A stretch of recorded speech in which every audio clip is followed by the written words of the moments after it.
Hi everyone, how's the morning been? Has it been good? Great. So earlier on, when Greg was talking about our speaker, he called him Russell. And the reason he called him Russell was because he couldn't pronounce his surname. But I can. His name's Russell Amerasekera. And the reason I can pronounce his surname is because I've been practicing for 36 years. Russell's my oldest and best friend, and he happens to spend a lot of time here in Los Angeles. So when Greg was talking about the ConnecTALKS for this event, I thought there is probably no one better, as you will see in a minute. What I'll do is I'll just read his CV because it's very impressive and I can't remember it.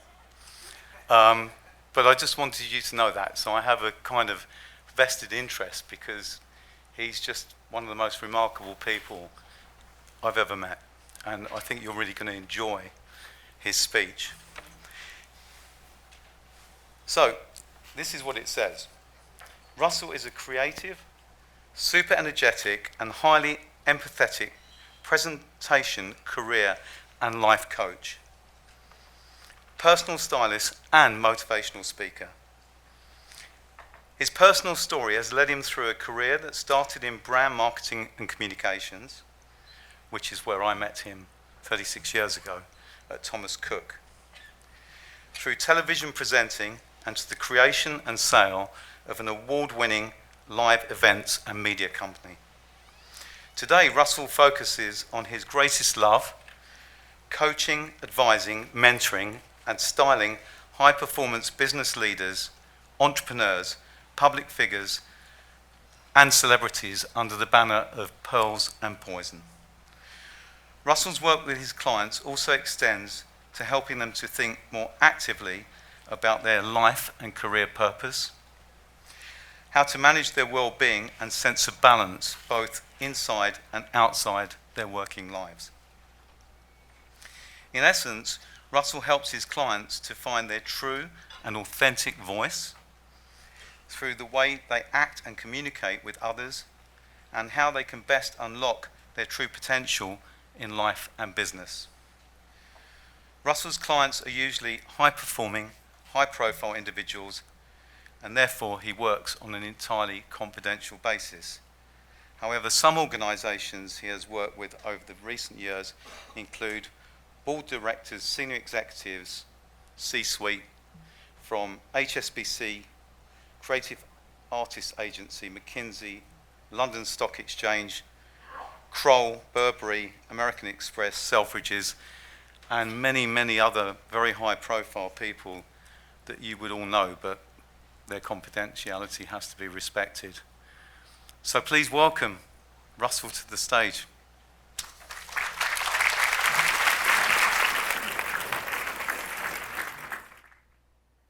Thank you very much. Thank you.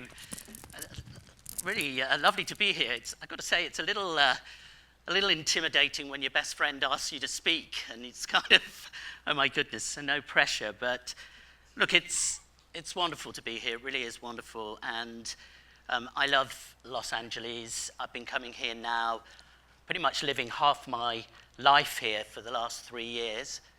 I do want to say a huge thank you today. First of all, to Clive. Clive, as he mentioned, we've known each other 36 years. He's my best friend, wonderful human being. I always think that you can really tell the mark of a person through their values, never mind all the other stuff. And Clive's a very, very special human being, brilliant entrepreneur, and somebody that not only do I love, but I have a huge amount of respect for. So thank you very much to Clive, to Greg, and to Winnie for asking me to come and spend a little bit of time with you today. And just 2 other people that I just want to mention. One is Clive's daughter, Martha, who I know is in the audience, who I've known since she was born. And again, chip off the old block. It's a name to watch in the future. So Martha, really happy that you're here today also to get to listen. And then the last person that I want to mention, only because I'm sure all of you know him already, but Troy from Petit Hermitage, because I'm living at the Petite, and of course, those of you who don't know it, you're in for a bit of a surprise tonight. It's an incredible place. Hi, Troy. It's an incredible place. Probably the most remarkable hotel that I've stayed in anywhere in the world, and you'll get a glimpse of that tonight. And Troy, you've been incredible to me in the last few years, and I really appreciate what you and the team do in a very, very special place. So thank you very much indeed.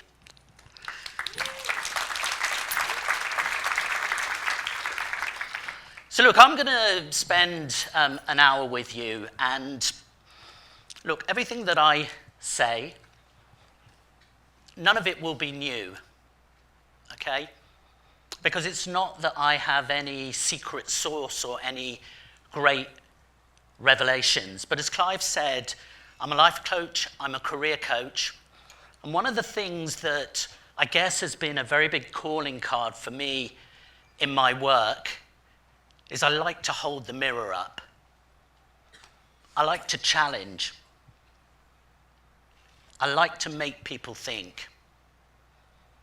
So as I said, nothing new, but I hope this session will prompt each of you to perhaps reflect a little bit, not just in terms of what you do in business, but who you are as a person.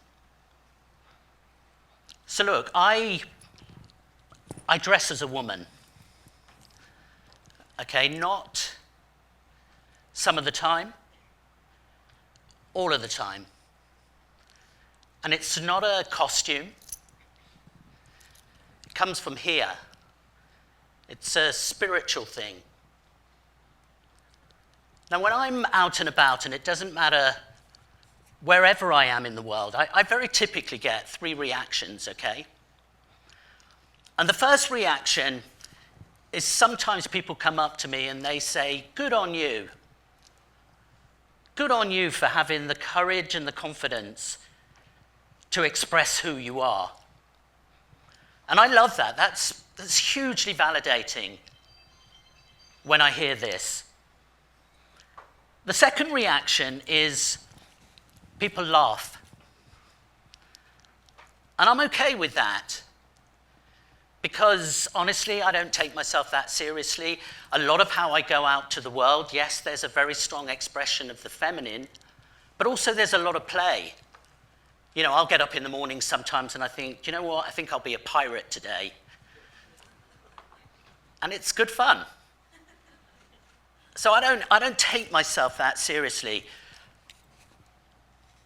But the third reaction is tricky. And it doesn't matter where I am in the world. Unfortunately, at times it's very difficult. At least 3 times a day when I'm in London, I will hear somebody under their breath say, "What the F is that?" I'm occasionally spat at, and it's not possible for me to take the London Underground at night or the subway in New York City. And that's difficult. And we shouldn't live in a world where anybody feels intimidated or uncomfortable to express who they are.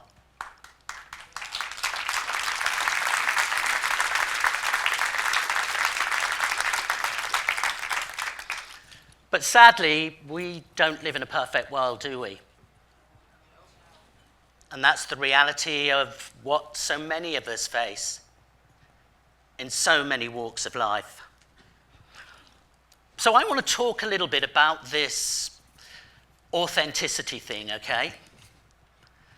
Because what is authenticity? It's become a little bit of a buzzword in business, as we know, bring your authentic self to work. But authenticity is simply having the courage to be yourself. So why is that so difficult? What is it that drives our fear sometimes of expressing who we truly are? Well, if you think about it, it's a tribal thing, okay? You go back to primitive societies, and in those times, it was only really the king and the queen who were allowed to mark themselves differently.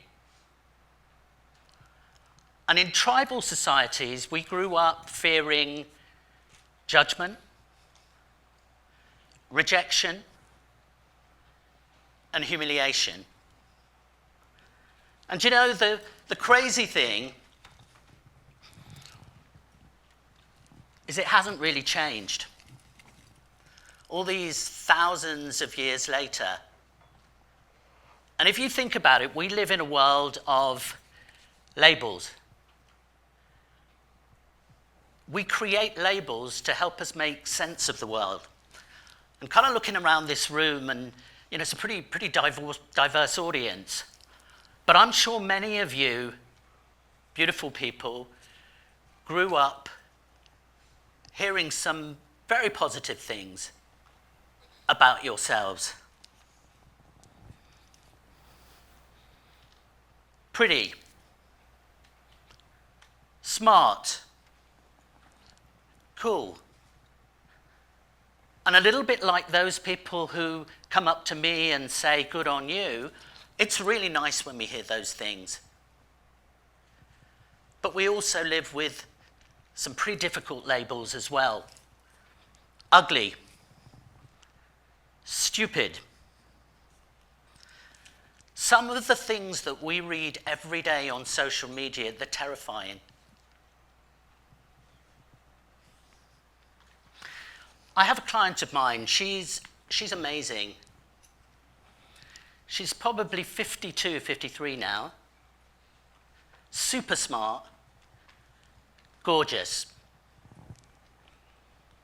When she was 5 years old, her mum told her that she was a fat pig. Guess what she still sees when she looks in the mirror today?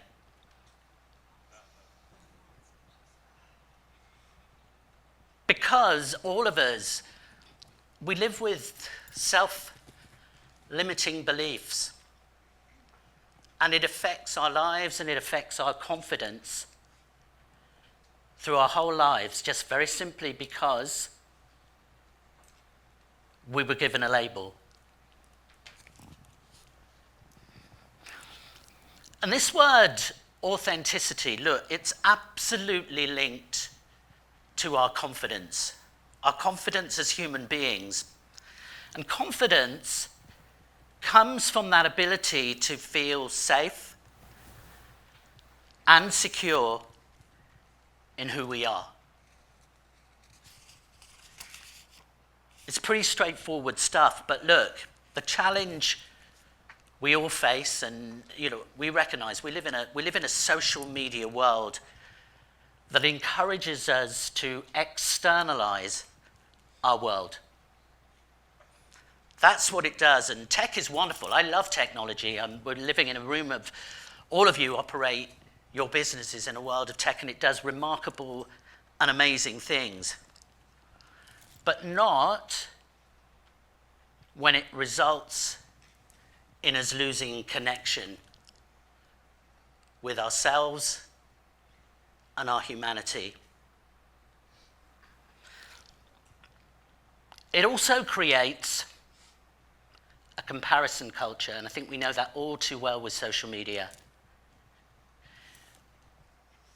You all look too young, but those of you with teenage daughters and sons, we're living in a world where people evaluate their value on the number of likes on Instagram or TikTok. And that's absolutely terrifying when you think about it. Your self-worth is defined whether somebody tells you you're hot on a medium where hundreds and thousands of millions of people don't even know who you are.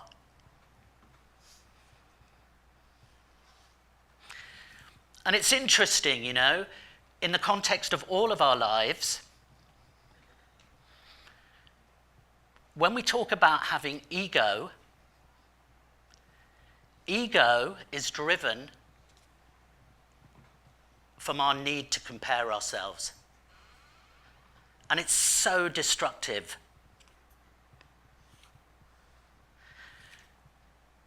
And if you stand back from that and you ask yourselves, each and every one of us, what really drives confidence? Is self-awareness.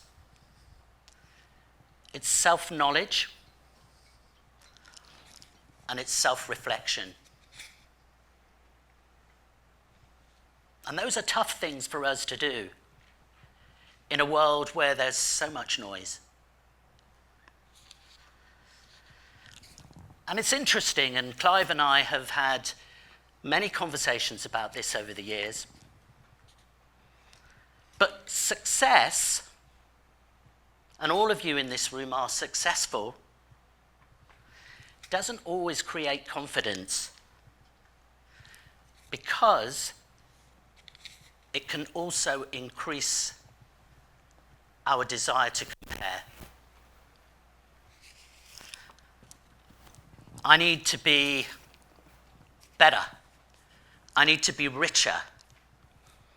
I need to be more attractive than them. And I just ask you to think about that a little in the context of your own lives. You know, in a lot of my work, one of the things that I come across so often is imposter syndrome. And imposter syndrome is simply driven by our need to compare. I'm not good enough. And I'm amazed, Clive said, I'm very fortunate in my work. I work with brilliant people in pretty much every walk of life, from finance to fashion to entertainment. And I'm stunned by the amount of imposter syndrome that I encounter from people who are absolutely top of their game.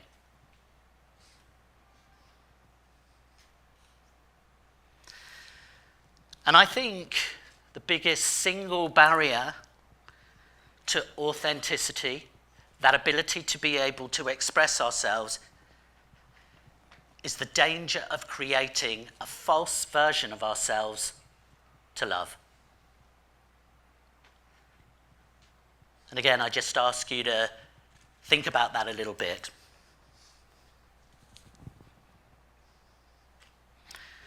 So here's the challenge to all of you.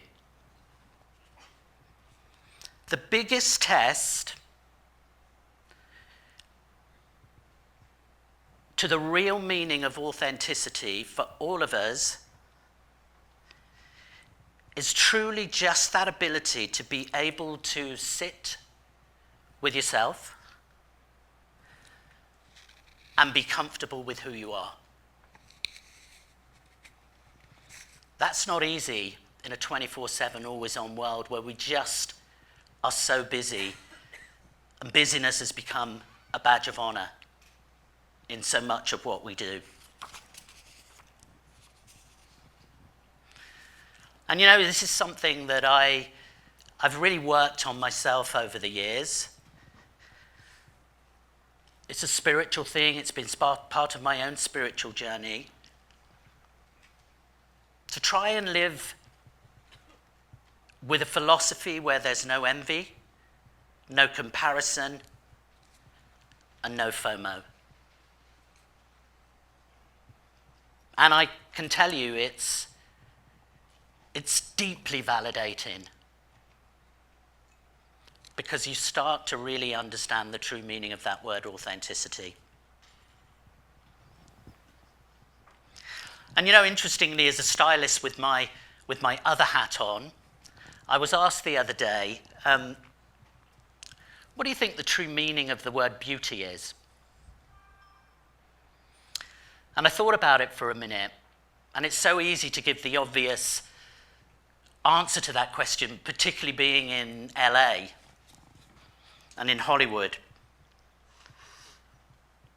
But for me, the true meaning of beauty comes from carrying peace in your heart,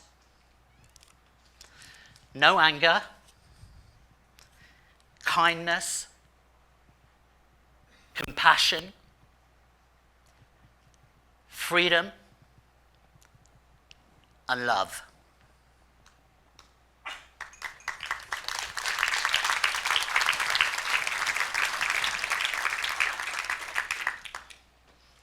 And the challenge that I give you is how often do we hear those things talked about in business?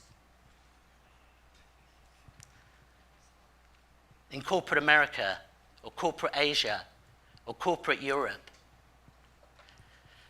And that's the essence of who we are as human beings. And the biggest risk to us in an increasingly AI-enabled world is we lose sight of those fundamental truths. You know, it's interesting, I listened to so many talks and discussions and debates about the impact of AI. And there's so many brilliant things. It's changing all our lives already. I think the next 2 to 3 years, exponential. And yet, on these panels, I don't hear too often people talking about emotions and feelings and celebrating the very best of who we are as human beings, which is our humanity. So let me just talk for a minute or two about purpose, okay? Because again, this is something that has become the thing. You've got to have a purpose. In fact, you almost feel a failure if you can't articulate what my purpose is. And you know, look, as Clive mentioned, you know, I amongst other things, I do quite a lot of corporate work. And honestly, I hear so much nonsense talked about purpose. People spending hours, weeks, days in a room trying to basically crack a simple articulation, a purpose statement for the organization. And the reality is, you know, pretty much most of the people who work in your organization don't give a monkeys, honestly, because this is just a statement that so often ends up in a drawer somewhere. Because when purpose has real resonance, it's because it means something. It sits in our hearts. We feel it. It's when our life has meaning. That's when we feel a sense of purpose.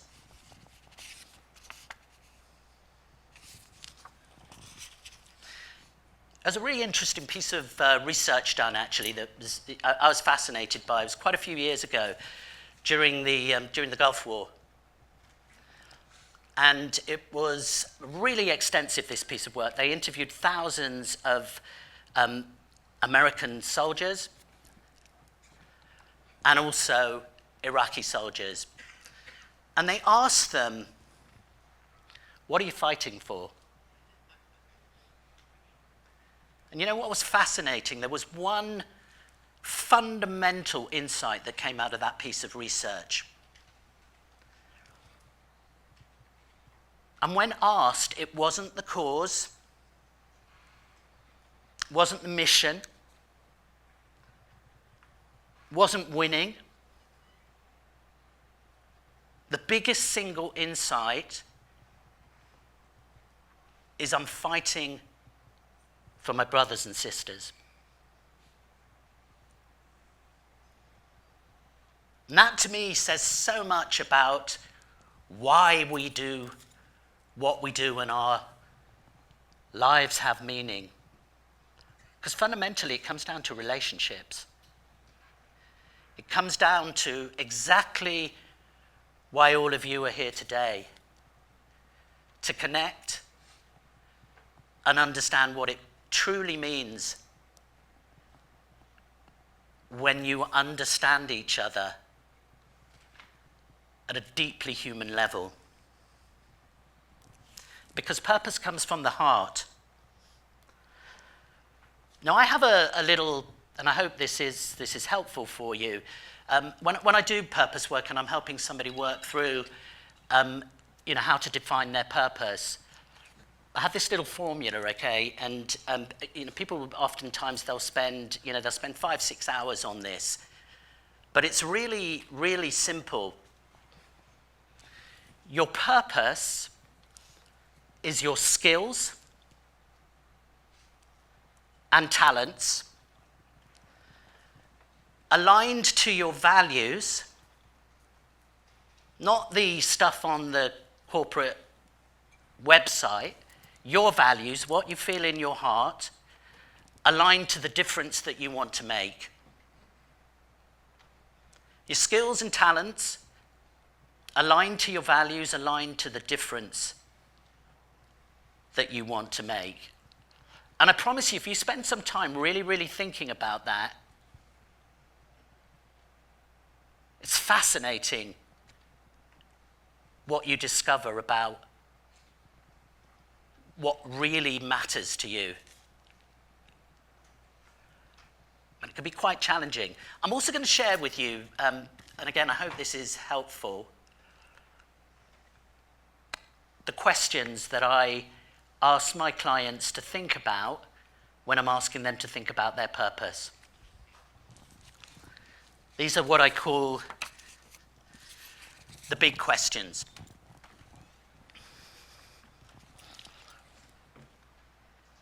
Who and what do you live for? Okay, who and what do you live for? Who and what would you die for? There's a question.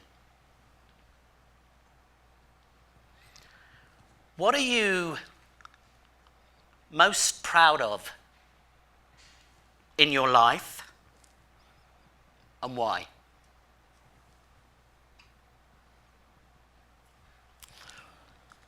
How would you describe yourself at your best and your worst? We don't talk about that too often, do we, in business, particularly in leadership? Who and what inspires you most in life? Number 6, describe the home environment and the people that make you most happy and fulfilled.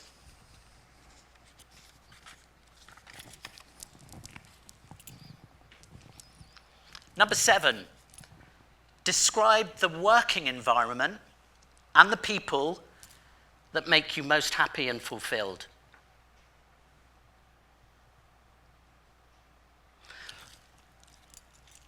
What do you want from your life in the next 3 years? And what do you want from your career in the next 3 years? And then the final question. If money were no object, what would you choose to do with your life? And I promise you, if you've got the patience to really think about those questions, they have the capacity to change your life. They did with me. The great insight for me when I took time to answer those questions myself, that's what led to me becoming a coach. Because I learned to understand that my oxygen truly comes from the ability to be able to make a contribution to the lives of others.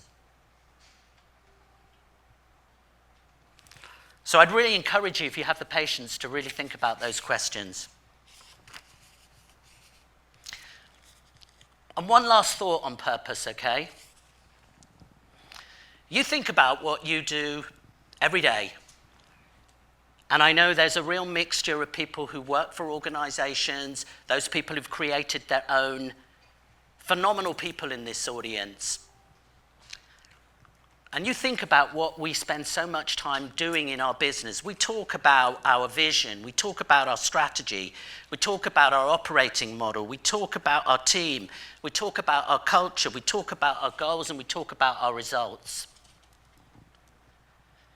How much time do you spend personally, individually, thinking about your purpose, your vision and strategy for your life, your health,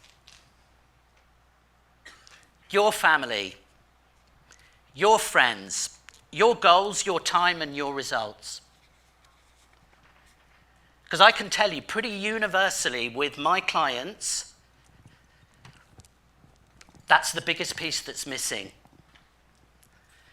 You know, I find it fascinating. I often ask the question, you know, why you do what you do? And so often the answer is, I do it for my kids. And my challenge is, well, you don't see much of them.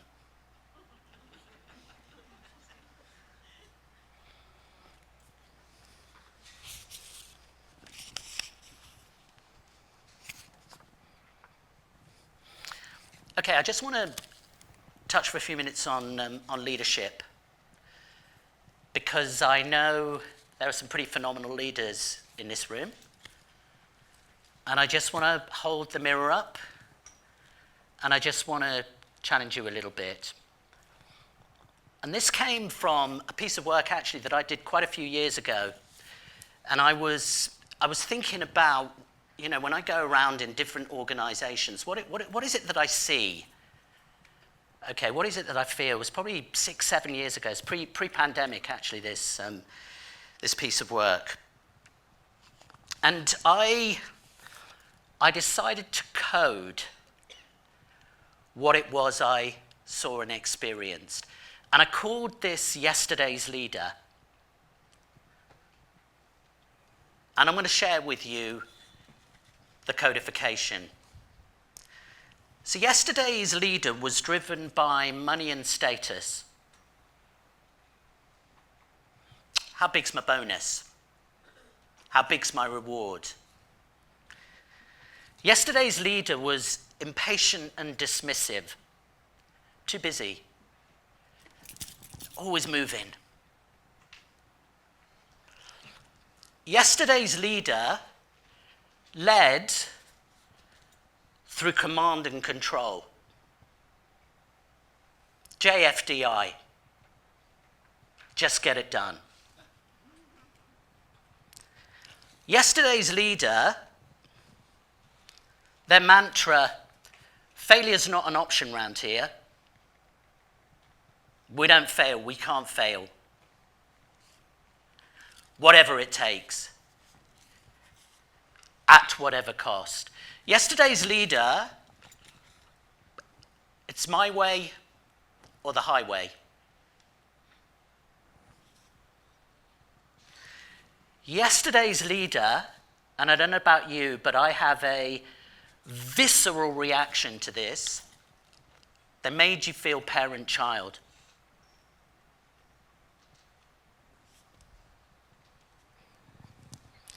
Yesterday's leader, every decision based on the metrics and the data. Don't get me wrong, I love a bit of data.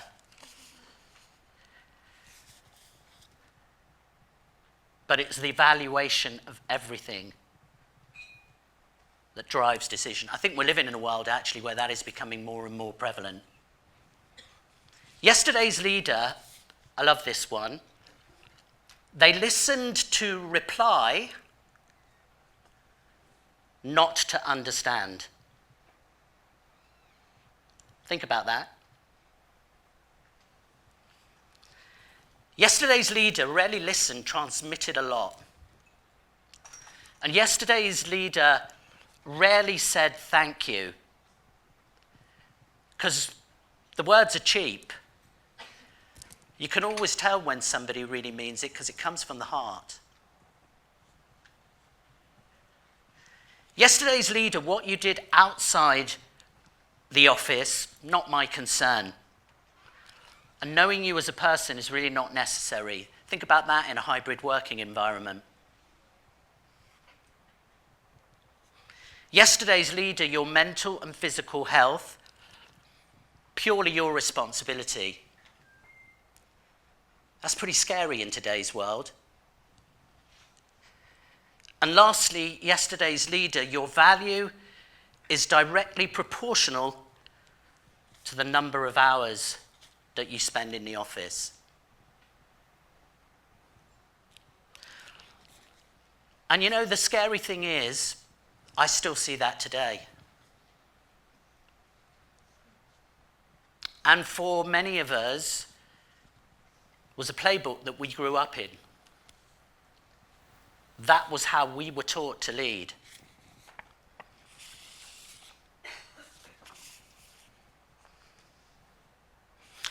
So I just want you to think about that in the context of your own leadership style. Because how does that play out in a world of geopolitical conflict, economic uncertainty, cost of living challenges all over the world in pretty much every society, in a world of the increasing impact of tech, in a world of 4 generations in the workplace who all look at the world very differently, hybrid working, so many of us asking existential questions about why are we doing this?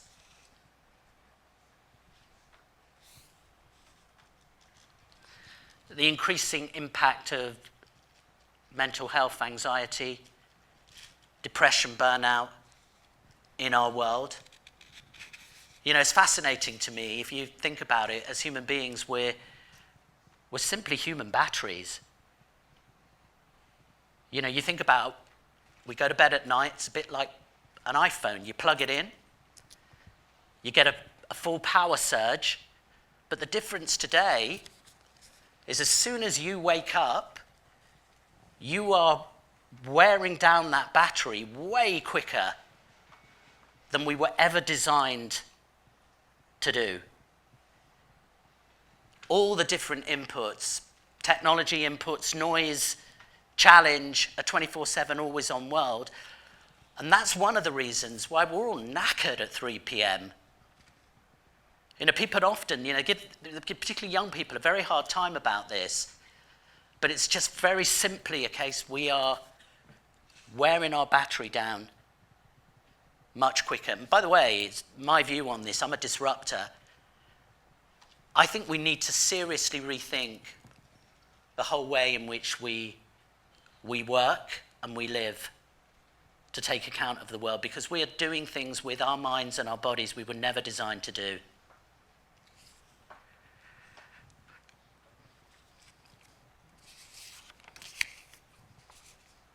And there's a wonderful quote that I just want to share with you.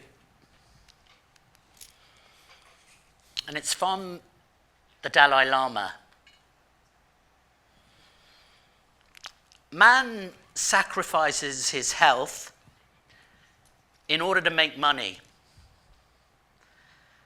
Then he sacrifices money to recuperate his health. And then he's so anxious about the future that he doesn't enjoy the present. The result is he doesn't live in the present or the future. He lives like he's never going to die, and then he dies having never really lived.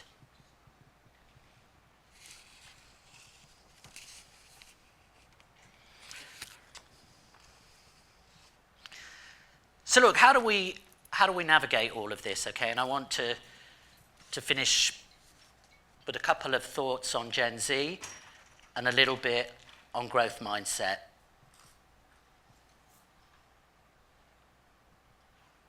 Well, look, we recognize there's kind of massive wisdom, okay, in this room. There's massive wisdom in every generation. And I think the great challenge, actually, of creating great businesses and great ecosystems and great communities is to take the wisdom from all of those communities and learn how to connect and how to collaborate and how to really understand each other, because there's brilliance if you can tap into it. But I think there's something really interesting in Gen Z, and they get a bad rap a lot of times. And I spend my time with clients just going, I just don't get it. You know, it's really hard to get people to work, and you know, they just quit their job. I mean, honestly, it comes up again and again and again, you know, in the challenges that I have over leadership. However, there's magic in that generation. This is a generation that doesn't respond to hierarchy. Any of you in this audience who've got teenagers, try going home tonight and telling your teenager what to do. At best, you'll get the finger.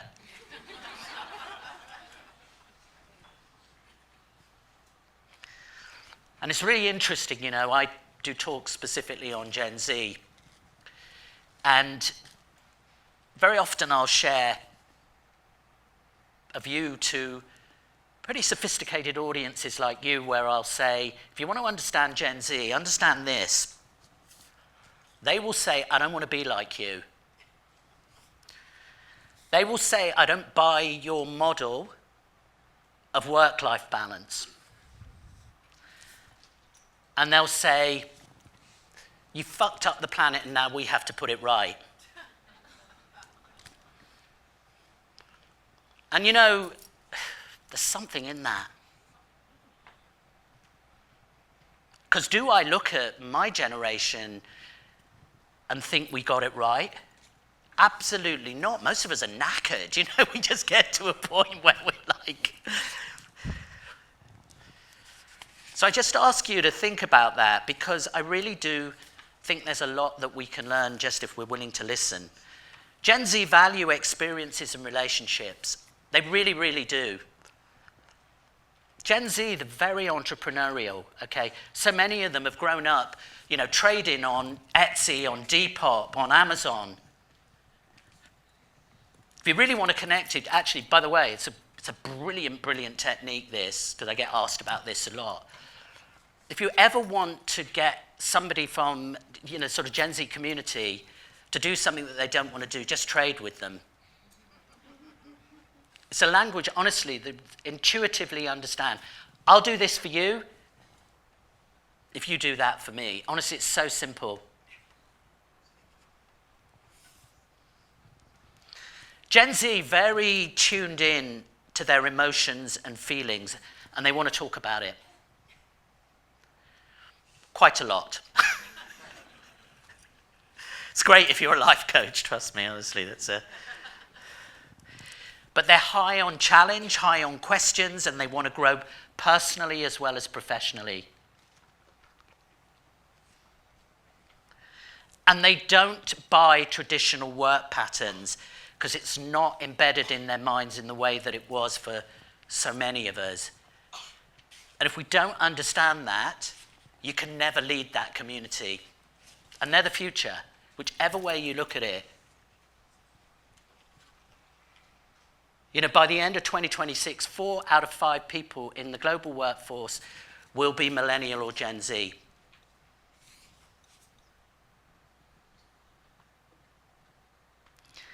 And Gen Z will happily join a company. They'll stay for a while and then leave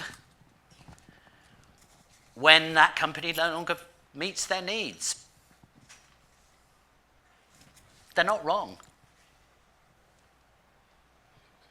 And they care about cause, they care about community, they care about collaboration, they care about contribution, and they care about career. It's not a bad list.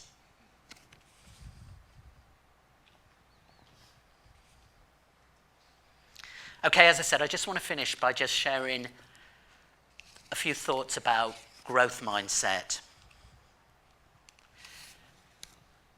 Look, why is this so important? Well, you know, we live in an increasingly disrupted world. We all recognize that, okay?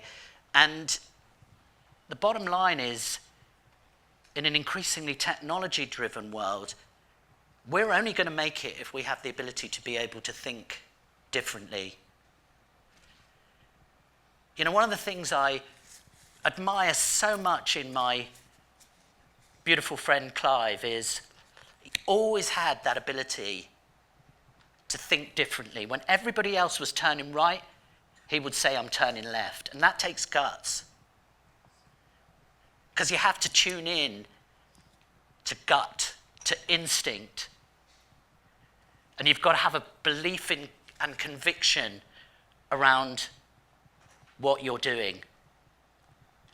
And you can't teach that stuff because you've got to feel it. And he's brilliant at it. But for all of us, whether it's our company, whether it's a company that we are representing, we're all going to have to think differently. We're going to have to think expansively, and we're going to have to think creatively. Otherwise, we will not be relevant. You know, it's interesting. We say we love change. The reality is we don't. Actually, what we mean is we love change in other people. You think about it. Most of us will have had the same thing for breakfast yesterday that we had today. We wear very similar things. You know, we have, many of us, including myself, and I'm a stylist, have so many things in my wardrobe. I wear about 4 things. We're creatures of pattern. You know, it takes about 300 days to hardwire a major change in our lives. Really, it does. So any of these quick fixes that say they don't work.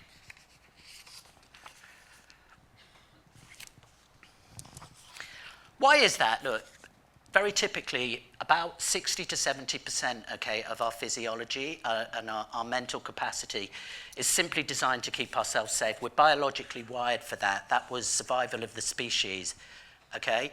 So that's what we're doing most of the day, is we want to be physically and psychologically safe. So what that means is we have to work incredibly hard with that 30%, because that's what creates progress, that's what creates creativity, that's what creates expansion, that's what fuels adventures, that's what fuels the stuff of dreams, which is the business that you guys are in.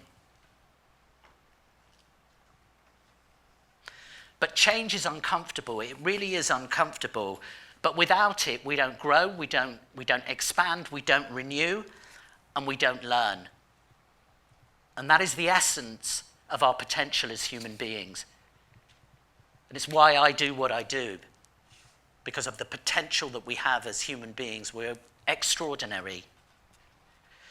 And the key, I believe, is really to think like entrepreneurs.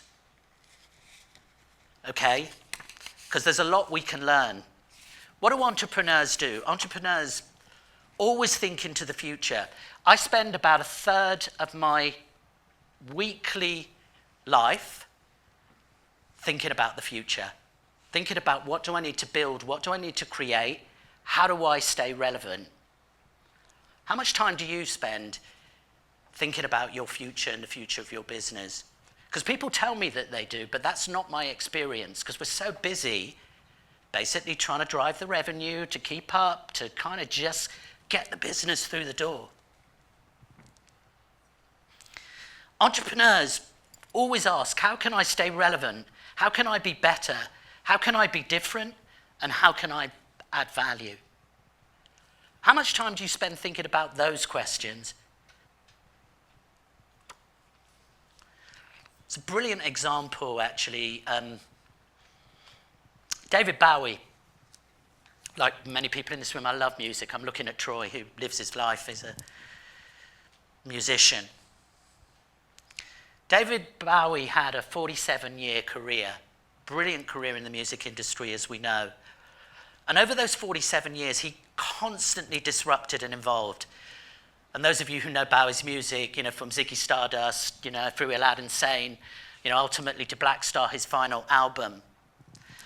And over his career, Bowie worked with 200 different musicians. It's roughly 12 an album.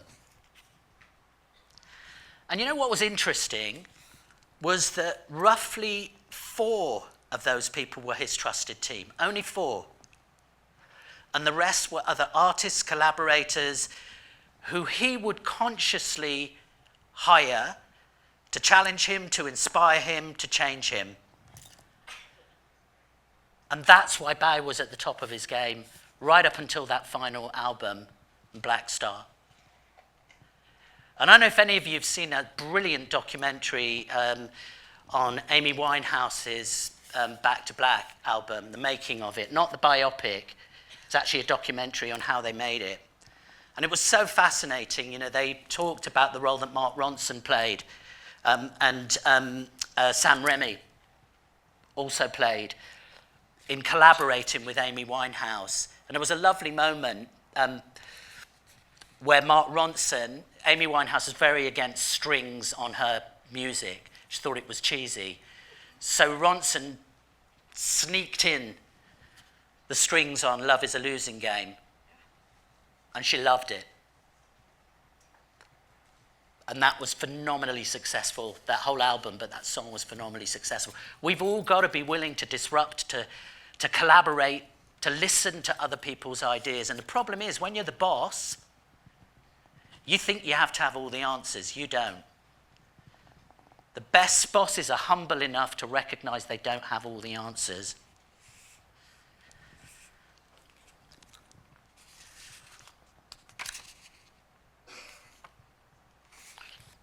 Last thoughts. Entrepreneurs are always looking outside.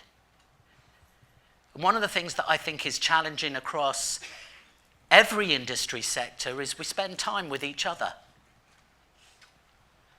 Okay? And that's dangerous, because we just simply reinforce the things that we already know. So my challenge to you is, how much time are you spending with companies outside your sector? And what can you beg, steal, borrow, and adopt from them? And how much do you do this in reality? In reality, how much do you do it? BlackBerry, they thought the iPhone was just another phone. In 2016, they sold the hardware from that business to a Chinese electronics company. They'd lost 97% of their market share.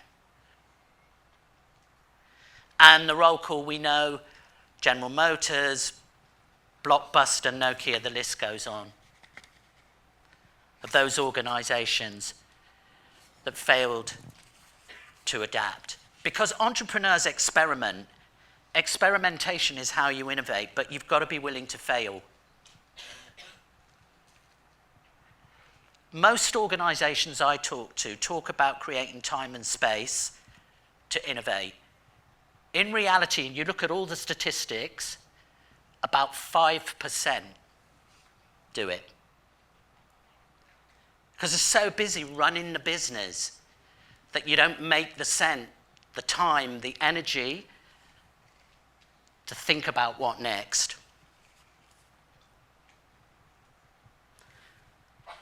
And I see so much of a domination on, we got to manage costs.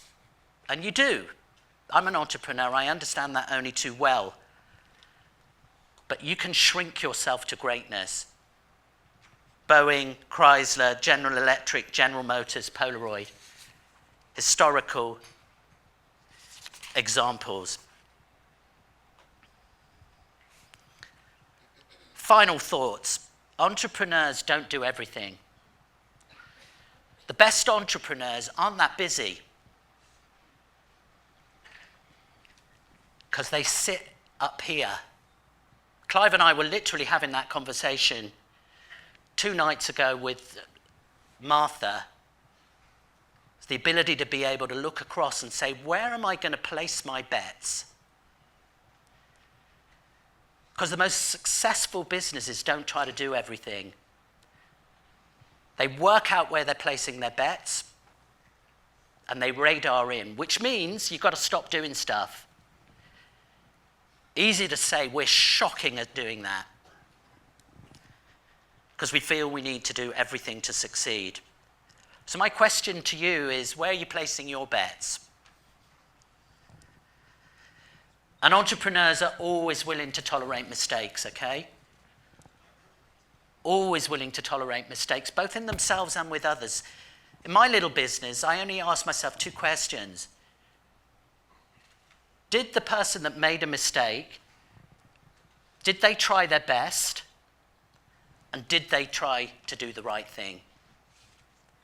And if the answer to those 2 questions is yes, we move on.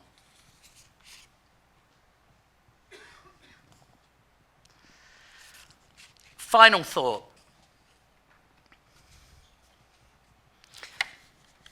Entrepreneurs don't actually focus that much on the numbers. We know our numbers, but actually what we focus on is one thing above everything else, which is the reason why all of us are here today, and that's the customer. And it's so easy to forget that the one thing that matters above everything else in any business is the customer. I overservice everything, but the business comes back.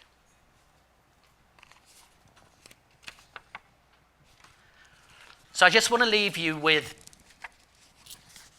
some final thoughts and a little challenge. So when you think about your business, do you see numbers,